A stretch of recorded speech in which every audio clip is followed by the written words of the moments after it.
expand your mind, and enrich your world. It's time for another outstanding podcast from ICRT.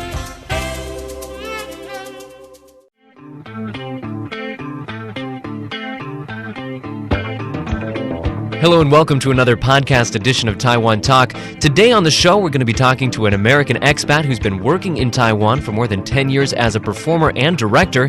In the process, he's built up an impressive resume of film and stage work and even launched his own stage and screen production companies. Most recently, he established the experimental theater The Lab in Taipei, and through that theater, he's currently offering a series of master acting classes to make the expertise of international professionals available to performers right here in Taipei in both English and Chinese. Brook, thanks so much for joining us. Great to be here. Obviously, I want to get to those classes that you're going to be offering a little bit later in the interview. But before we get there, I want to learn a little bit more about your work in Taiwan. And to start things off, I'm just going to ask the most generic possible question you can ask an expat. How did you end up in Taiwan? Great question. I came here at the invitation of a friend of mine who had been here a few years before and really liked it and invited me in 2001 for an arts festival. And that arts festival was called the World Artists Collective, and it was near Kaohsiung. I had just finished a national tour of a Broadway show in New York and got off the tour bus after 8 months of touring and was ready to take a vacation, basically. And this offer came to come to Taiwan, and I ended up saying, I've never been there before. I'm interested to go to a place where I had no idea about the language or the culture. He said it was great, and I came. So what did you find here that got you interested in staying? Basically, as soon as I got here, at that arts festival, I immediately met great people from local theater companies. And in those local theater companies, I found I had just finished a Broadway national tour, and people would say, oh, can you show us some of your tap dancing, or can you sing for us, or can you do some of these? I was able to show some of the skills that I've grown up with practicing. And so people basically asked, can you teach me that? I want to learn that. We don't really have the opportunity in Taiwan to learn that or to see that or to experience that. So ironically, I ended up being asked to join a company's promotional tap dancing contest. Ended up winning, and that got attention from a lot of local people who wanted to study tap dancing with me. So I put together some tap dancing classes and created a team that I affectionately referred to as the Taiwanese Housewives Tap Dancing Group, because that's what they were. They were Taiwanese housewives who wanted to learn, and we got pretty good. And we started performing around mostly central and southern Taiwan, and I started to get to know. At that time, I had no plans on trying to make a career here, and just thought, well, this is really entertaining and fun. And so I started to get to know lighting designers and stage designers and costume designers. And people said, well, why don't you sort of look at working here more seriously? And then I was asked to put together a show for Sun Moon Lake, and I brought over 2 New York performers for a few weeks, and we did a show for about a month. So I produced my first show there. That got attention of some different production companies in Taipei, and I ended up moving up to Taipei and sort of saw that there was potential to stay. Until then, I think I was still sort of still on a prolonged vacation, thinking I was going to go back to New York. Right. From Taipei, then I started to meet different production companies and work with, there was a company called Land Creators, and they had the idea to do Broadway-style shows with Taiwanese performers. So they brought me in with several other people who are now my friends to train a group of select Taiwanese performers and put on a show. And that show was called I Love You, You're Perfect, Now Change. It was a show that I suggested would be good for local audiences, and it was a hit. And I saw that there really was potential to sort of do what I had been doing up until that time in New York and in the States, and doing it in Taiwan, and with all of these friends and different people saying, yes, please do that here. Unfortunately, that production company was mismanaged. I don't want to turn sour, but I saw that while the product was really great and we had people really interested and wanted to show their skills, the production side of things ended badly with the producer leaving town and not paying 100 people, and it was a scandal.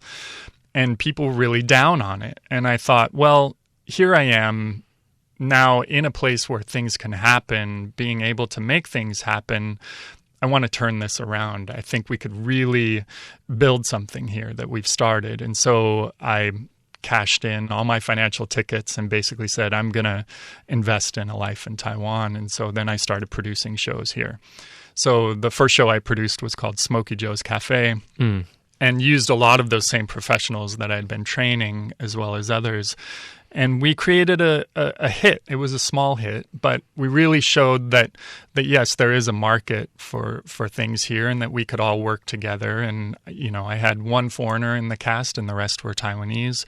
And I directed a show in Taiwanese, which I consider probably the highlight of my directing career because I don't understand a word of Taiwanese. And so we had to very slowly translate everything from Taiwanese to Chinese. And that was actually translated, it was called the Great Golden Banana Incident. Oh, okay. How do you direct a show when you don't speak the language that it's being performed in? You know, it's a great question. They had contracted a director that dropped out due to personality conflicts about 3 weeks before the production, and somebody on the staff had seen what I had done with Smokey Joe's Cafe and said, there's this foreigner in town who could probably pull this off. And so they called me in and said, look, it's about Taiwanese history, which I was a bit fuzzy on. It was sort of in the transition from Chiang Kai-shek to Jiang Jingguo, his son, at the time when Song Meiling was, you know. And so I very quickly brushed up on my Taiwanese history. And I think a lot of people sort of looked at it as a political show. And I think it was actually a really brilliant move on their part to bring in somebody who had no political stake whatsoever, and I treated it as a story. And working with everybody in Taiwanese actually turned out to be a lot easier than I thought, because performing is performing, and if you're performing a line that is serious or funny, I mean, it's really not that different from language to language. It's not that different, sure. You know, 90% of our communication is nonverbal. And so it's only that verbal part that I didn't understand. And so it was easy to sort of put it together. And by the end of it, I understood everything they were saying because we were in rehearsals for 4 months. But that was a really great experience. Again, unfortunately, I got involved in sort of political infighting. Like I said, it was a show that some people took politically, and the political infighting sort of began with various campaigns going on at the time, and people were suing each other in the background, and again the producer ran off and didn't pay anybody. So I've had some those are two huge performing arts scandals that have happened in the last 10 years. Unfortunately, I was at the center of both of them. But those things just made me want to do it again and to make things better. So then these huge shows, you know, I said, well, I want to turn it much smaller, and I want to do title of show. And title of show is a full. Well, before we keep on going, I think that this is a good segue into something that I wanted to talk to you about, which is you're coming at this from perhaps a different theater tradition than what is present in Taiwan. Sure. What do you think that you bring to these shows that a local theater producer wouldn't necessarily have in his repertoire? Well, there are some really talented people here. Right, absolutely. I wouldn't say that I bring just a really different point of view. Right. My experience, you know, I started doing theater myself when I was 8 years old. Started working professionally at 14 and pretty much worked until I came here to Taiwan when I was 26. Show after show after show. So I've built up sort of a resume of doing over 120, maybe 130 shows, including 70 or 80 big Broadway musicals. Broadway musicals was sort of where people put me in Taiwan. One, because I was well, I'd like to think of myself, I guess I could say, a triple threat, what we call a triple threat, somebody who can sing, act, and dance. And I think that was something that I brought to the table that while I was directing Smokey Joe's Cafe, I wanted all of my singers to then suddenly dance a 7-minute dance and control their breath and be able to sing the next 3 minutes of vocal material. I had so many people challenging me on that. I had a Taiwanese vocal director who was great. She was great. But she said, in Taiwan, we bring out the dancers and then we bring out the singers. Like, never do they cross. And I know that show was hugely influential because I can see shows that happened after that. And I know people came to see shows and suddenly people said, why don't we have the singers dance? And why don't we have... Suddenly we started having singers training in dance, and we had people creating their own triple threats. And back to your question, as a triple threat, my dance ability and my vocabulary of doing all of these shows is quite extended.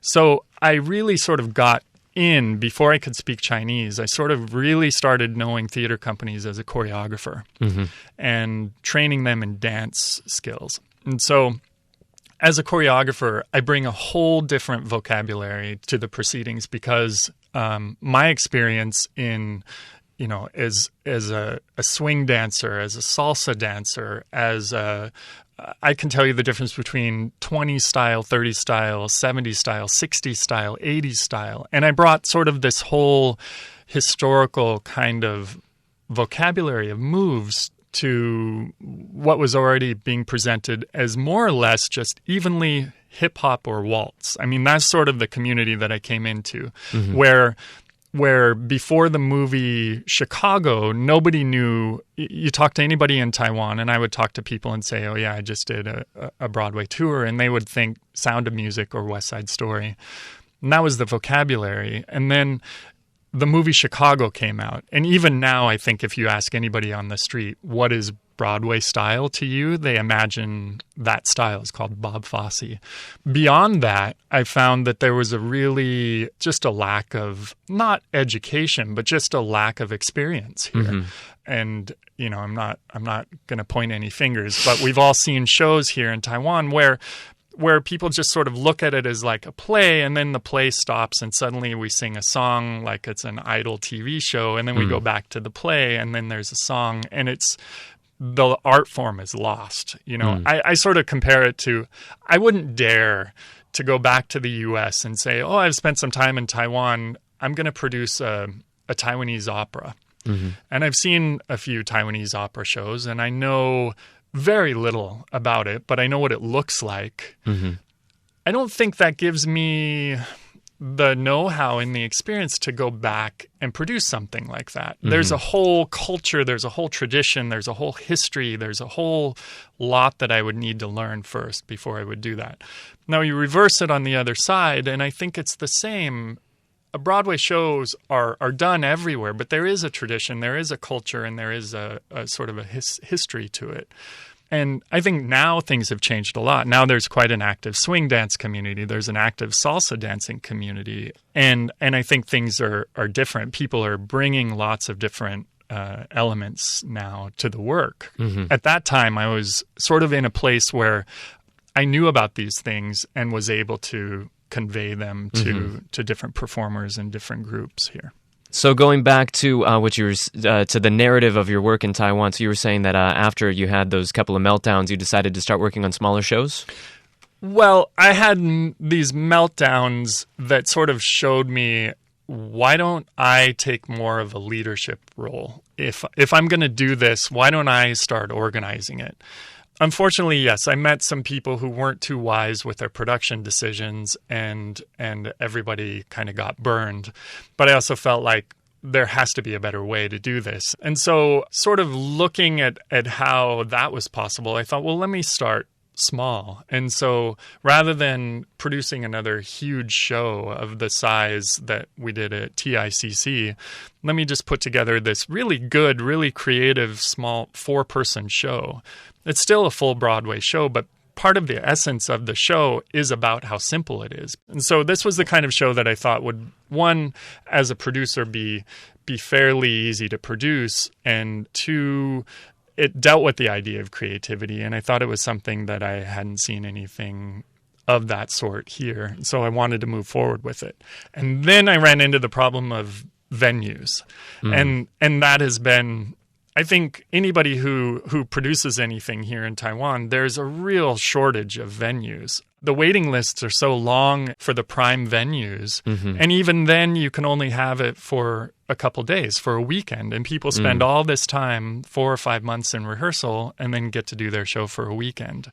So you did something to address this issue, right? Is that part of why you started your own production company? Exactly. Well, I started my own production company to sort of take the reins a little bit more, to make decisions that I thought would manage things in a way that would treat everybody more fairly, and also to address this problem of producers who just had big dreams and couldn't manage their finances. And so kind of ended up using everybody who was involved and then skipping town and leaving everybody holding the bag and being really upset. I know about 10 people who said, I'm never going to do another show. I'm out of this business. Like it just destroyed their lives, and seeing that, just saying there has to be a better way to do this, and to sort of take some more of those management decisions. So then I decided, okay, I'm going to start my own production company.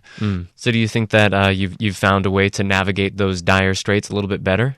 I think so. I think, look, anybody is going to say, even Broadway producers, they lose money on something like 85% of the shows. It's a business that you do because you love it. It's a business that you do because you want to see the community grow. I think that there is, Taipei is such a vibrant community, and the creative culture is really growing here. And I think Taipei can really set itself apart from other places in Asia.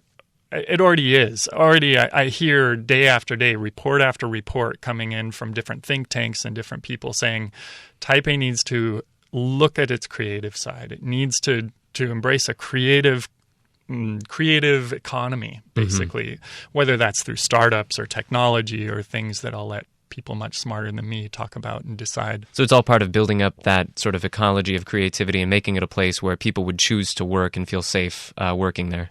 Absolutely. I mean, I could talk about the details of the performing arts business in Taiwan, but people would be absolutely shocked. And this isn't even talking about sort of the specifics of in the U.S. there are unions that sort of control how performing artists are treated every step of the way. Some of the people would say they have too much control. I was a member of the Performing Arts Union Actors Equity, and so I know what that standard is. And I'm not going to change things overnight in Taiwan and create an actors union, but I also know that there has to be a better way where people feel job security as well as are treated like they would be treated at any other job. And so, I'm not here to say I'm revolutionizing the way things are done, but I also felt like I can do my own part. You can make a little bite out of it. Yeah, and just sort of share, I'm only in this business because I love it. I'm in this business because it's something that I think gives value to society. I think it's something that is valuable and is necessary. So this kind of dovetails with another question that I wanted to ask you. My keen eye, I noticed the name of your two production companies. We have Ripple Productions and Butterfly Effect Theater Company. Both of these are kind of themed on making a splash, making waves. Starting small and growing exactly, bigger. I mean, I know plenty of directors who are brought in by the National Philharmonic or or coming in to direct a pop star's concert or musical. And they're brought in already on the biggest possible scale. I mean, when I decided I wanted to stay in Taiwan, I started from knowing nobody, and really started with that group of tap dancing housewives. And through that, which is ridiculous, but I knew I had the skills in me. I knew that I had years of experience behind me. I just needed to have people to believe in me. And part of it was sort of getting people to believe in what I could do and showing them what I could do. And sort of that has been the story of the last 14 years, is getting people to believe in my ideas and showing them that I can execute on those ideas. So the company, Ripple Productions, Ripple is just that idea of something starting really small and creating creating a small change that grows and grows and grows. And I think that I don't want to overstate my importance, but I think I have seen that I have created small amounts of change in the performing arts community. So it never really occurred to me once things started moving, like, oh, I want to go back to the U.S. to do this. I thought, well, here I am in a place where I'm creating meaning in some small way, and that was much more important than going back to stage in the U.S. on a Broadway tour or something like that. So let's bring things up to your most recent project. As I mentioned in the introduction, you're going to, through the lab, which is your experimental theater space that you recently formed, you're going to be offering master acting classes. So can you tell us a little bit about what these classes are going to be like, what people can expect to find there? Sure. Well, the first thing is that a lot of people don't even really know what you could possibly learn at an acting class. And there are a lot of tricks, and they involve psychology, they involve group building, they involve body awareness, they involve a lot of these different disciplines that people study. And there are some different schools of what the best way to accomplish that is. A lot of actors in New York or LA will study all of the tools, sort of approaches to how you learn how to be a great actor. And different teachers have different things that they bring to the equation. And so what we want to do is give people, the people of Taipei, a chance to learn from all of these really great teachers. My 14 years here, I have met a lot of really great performers of all kinds, as well as teachers, both foreigners and Taiwanese. And so what I want to do is basically create a place where everybody can come together, and every weekend there'll be a different workshop where people who are really interested and want to learn how to be a better actor can decide and say, well, I want to take a class with this teacher, or maybe with this teacher, or maybe with this, and sort of figure out which way works better for me, and I want to find out more about it, and maybe later we'll offer more intense classes about some of those different systems. So for now, it's sort of like, let's sample the flavors of the different schools and different methods of what people around the world are studying and how to become an actor. And is this something that people would have had a hard time finding in Taiwan before? Yeah, I think I'm not sure about the curriculum design at the arts universities, but I think outside of the arts universities or agencies will bring in acting teachers to teach their talent. I don't think there was really any available acting classes. I take that back. A few theater companies did offer specific acting classes that sort of fit in with their methodology, I guess. And so, but there wasn't this kind of mishmash where you could look for something that worked for you, or find many different kinds of approaches. Right. You know, and I'm a teacher myself, and I have an approach that I think works for me, and I think I can teach. And so, but I also think that my approach isn't for everyone. And this, I think, is, coming back to this idea of what is different between my culture and Taiwanese culture, is we in the U.S. sample lots of things, and you want to try different things, and you sort of figure out what you respond to and what you like, and you're influenced. I think traditionally here in Taiwan, teachers teach one thing and people focus on one thing, and they go from one thing from the beginning of their study to the end of their study, and there's a real linear sort of approach to it. And that's great. I mean, there are some really talented and great people. All we're doing is offering something a little bit different, where if you want to sample a little bit of some different ideas and different schools of thought, then we'll make that possible. So these classes are going to be offered right now. A lot of the teachers that you already have signed up are going to be speaking English, but you're also looking to make this available in Mandarin as well. So this is something that's going to be geared not just to the foreign community, but also to the local community as well. Is that right? Absolutely. In my 14 years of time here in Taiwan, I've spent 90% of it with the Taiwanese performing arts community, and probably 10% of it with the foreign community. As a foreigner living here, I could do anything in English anywhere around. But I think really, if I really want to bring friends and the community into it, I absolutely am going to do things in Chinese. And so I already know a lot of the really good acting teachers, and am meeting more constantly and talking to them, and sort of we're bouncing ideas off of each other. And we've created a black box, which I should sort of explain is all it is a room. There's already... And we're talking about a theater space right now. A theater space, yeah, called a black box, where anything is possible. It is literally black on the ceiling, and all the walls are black. And it's quite small. But I also think that because I'm managing it, I can choose to have something. I could do 30 shows in a row if I wanted to, and build things. I think I'm now in a position where, like I said before, getting a venue is so hard, and being able to control it or let things grow naturally is really difficult. So now I'm in the position, which is why I've created this, to nurture and build things from the bottom up. We've been speaking to Brook Hall. He's the founder of Ripple Productions and Butterfly Effect Theater Company, both of which can be found on Facebook. Brook Hall, thanks so much for joining us. Thank you for your time. You can find links to get more information about the Master Acting classes on ICRT's blog post for this interview, or you can go straight to the page for those classes at tinyurl.com/actinglabtw. That's the word tiny, the letters url.com/actinglabtw.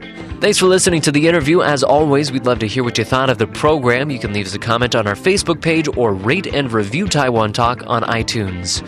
Or maybe think about leaving a comment while you're checking out that blog post. That's it for today. For ICRT, I'm Keith Menconi.